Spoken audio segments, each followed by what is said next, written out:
అయితే మీరు అంటే ఇప్పుడు ప్రెసెంట్ ఇండస్ట్రీలో ఒక 3 జనరేషన్ యాక్టర్స్‌తో యాక్ట్ చేసిన యాక్టర్ మీరు. అంటే కృష్ణ గారితో చేశారు, అవును. బాలకృష్ణ గారి అదృష్టం అది, అవును. బాలకృష్ణ గారి జనరేషన్‌తో చేశారు, బాలకృష్ణ, చిరంజీవి వీళ్ళందరూ బాబాయ్తో జనరేషన్ చేయాలి చేశారు. ఇప్పటికైనా. మోక్షద. అది కూడా మాకు అజ్ఞాతం.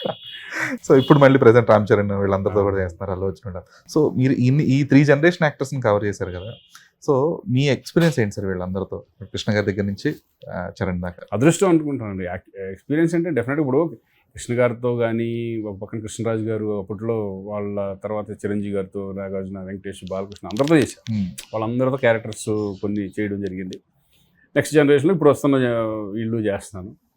Very happy. ఎందుకంటే ఆ జనరేషన్ మారిన కొంత కొత్త వాళ్ళు వస్తున్నప్పుడు నేను హీరోగా చేసుకుంటానే వెళ్తానంటే వీళ్ళతో అందరితో చేసేవాడు కాదు. నేనేంటంటే సరదాగా చేసుకుంటా వెళ్ళిపోదాం హ్యాపీగా అనే దాంట్లో వెళ్తున్నాను కాబట్టి వీళ్ళందరితో చేయగలుగుతున్నాను. వాళ్ళు అదే రెస్పెక్ట్తో వాళ్ళు ఒక ఇదిలో ఉండటం కూడా, వాళ్ళు మాకు రెస్పెక్ట్ ఇవ్వడం చక్కగా, వాళ్ళు హీరో, నేను హీరో అని ఫీల్ అవ్వరు ఎవరో కూడా. అక్కడ మీరు చిన్నప్పుడు చూసిన వాళ్ళు అందరూ తెలిసిన వాళ్ళే, మనకి ఇండస్ట్రీ మొత్తం అందరూ తెలిసిన వాళ్ళే.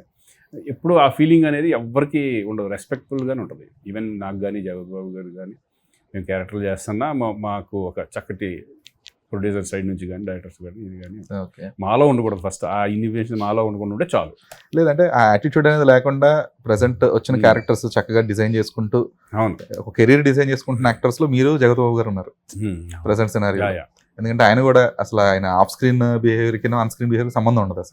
ఆఫ్ స్క్రీన్ ఏమో ఆయన చాలా ఒకే దాంట్లో సరదాగా అట్లా ఉంటుంది. అయితే కష్టకాలు చెప్పుకుంటూ ఉంటాం. నువ్వు ఎంత పెట్టావు అంటే నువ్వు ఎంత పెట్టావు, ఇదే జరిగిపోయేది ఇదివరకు మాకు.